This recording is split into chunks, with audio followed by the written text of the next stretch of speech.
Hey there folks, Armagedd's here, bringing you another video review, and today we're going to be finishing up the 3 3/4 inch line from the Hobbit: An Unexpected Journey, the figures in this line, with Balin and Dwalin. Maybe Balin, Dwalin, I'm not sure. I think the movie pronounced it Balin and Dwalin, and that's what I'm going to go ahead and go with.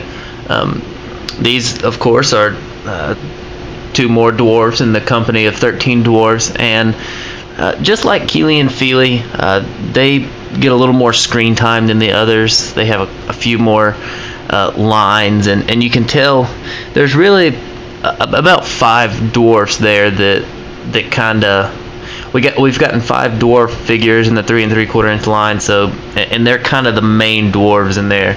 Go ahead and take a look here. Here's a nice big picture of Dwalin and Balin here.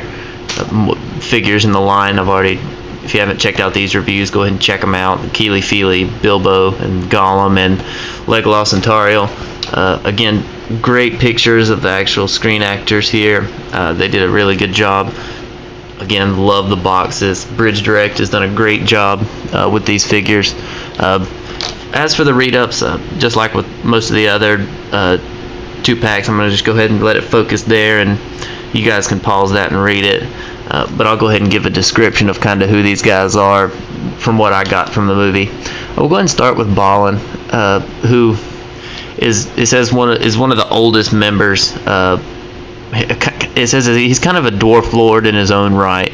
He's one of the oldest members in the company of dwarves, and you can kind of tell. I mean, this guy, he does look very old. He's got a nice little fat belly here. Just kind of a basic figure. He doesn't have very much articulation, again, because of the hard clothing that most of the figures have. His articulation is very limited. He does have some good arm articulation, but that's really about it. His head doesn't move a whole lot.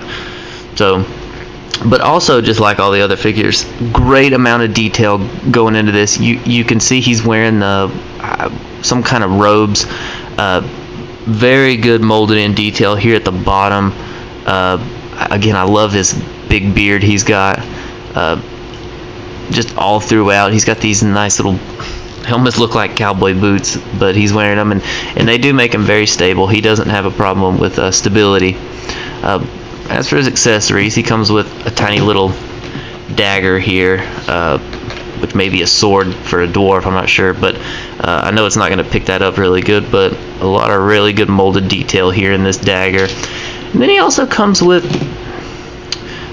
this, and I'm not really sure what to call this. It almost looks like some kind of mini staff or a scepter, kind of. It makes me think of just something that almost like a mage would use, and I don't recall him using any kind of magic in the movie. I don't even remember him using anything like this in the movie, but it does look really good. I love the orange color on it. It looks really, really good in his hands. I know that. But this guy, he's just kind of, he's pretty funny in the movie. He's got a good attitude. I like the way they portrayed him, and he's actually mentioned in the Fellowship of the Rings. When they go into the mines of Moria, this is who Gimli, the crypt that they find, turns out that Balin had died during the raid on Moria, so we kind of get a little more story about that. So we do find out later that he dies, but overall a good figure. Let's go ahead and bring in Dwalin, who is, in the movie, he's the first dwarf to come on over to Bilbo's house, and they begin to just really eat Bilbo out of his house. They just really just kind of get on his nerves the whole time. A very good amount of detail. You can tell this guy is a big time warrior, kind of like Keely was. Just a lot of, again, with the detail. I love this nice beard that he's got. All of this clothing, it just screams dwarf when you're looking at it. Again, he's got some okay articulation. He bends at the knee okay. Let's go and get his hammer out, and he does bend at the arms pretty good. Again, nothing much at the head because of all this hard clothing. So you don't get, with these figures, you don't get a lot of dramatic poses with them, but you can get them to stand pretty good, and that's really what I'm all about. Now this guy is armed to the teeth with some weapons. I mean, this guy's just got weapons galore. Let's go ahead and take some of them out. Let's get these axes out here on the back. Actually, we'll just go ahead and take everything off. And put this sheath back on here. Alright, we'll start it off with this little dagger. A tiny little thing, but it's kind of cute, you know. It's got a nice little handle on it, a lot of good detail. And it just goes here on this sheath. So that's maybe like his in case of emergency weapon. That's what I'll call that. Then he comes with these two very cool axes here. I know it's not going to pick it up, but I can't zoom in anymore, but you can see right there in the middle of the blade, you can see the little bit of writing there. It looks like dwarven writing, and that's really cool. And I love how these things store back here. You can see he's got just a little bit of a backpack thing going on back here, and they just kind of slide on in just like that. And it's so cool. I love the way these things store, and they just crisscross. Come on now. There we go. Oh, went too far. Very cool. This guy, if you remember in the review for Keeley, he was just armed to the teeth too, but his weren't removable.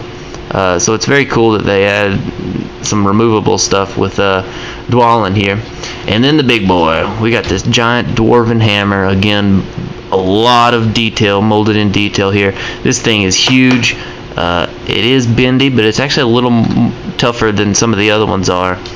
And it just kind of fits into his hand. I don't think it looks right when he tries to hold it with one hand, so I will actually have him hold it with two.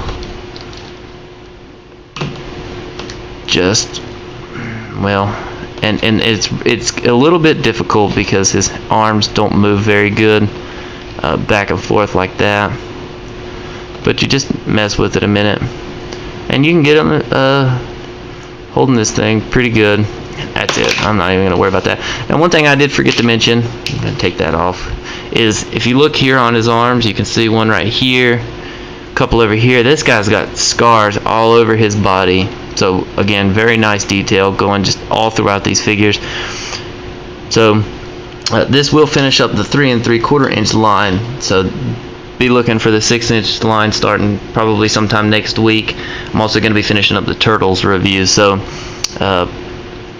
again, Bridge Direct did a fantastic job with all of these figures, both lines. I've been so excited to get these. The movie was great, guys. If you haven't seen it, go check it out. Well worth the money. And these guys definitely pick up these figures. If I had to, just in my opinion, if I had to choose the ones to get, Gandalf I think is a must-buy. Keeley and Feely, great figures. The Fimble, you know, really the only figure that I really just genuinely didn't like in this whole line was Tariel. I didn't much care for her. She was very unstable. She wasn't in the movie, neither was Legolas, but it was worth it because he's so cool. But really, guys, just check these figures out. They're well worth the money. $14.99 for these two, $9.99 individually. So you're saving a lot of money. But this has been Armageddon with another video review. The Hobbit: An Unexpected Journey, 3 3/4 inch Dwalin and Balin. Again, be looking for the 6 inch figures coming soon. Thanks for watching, guys.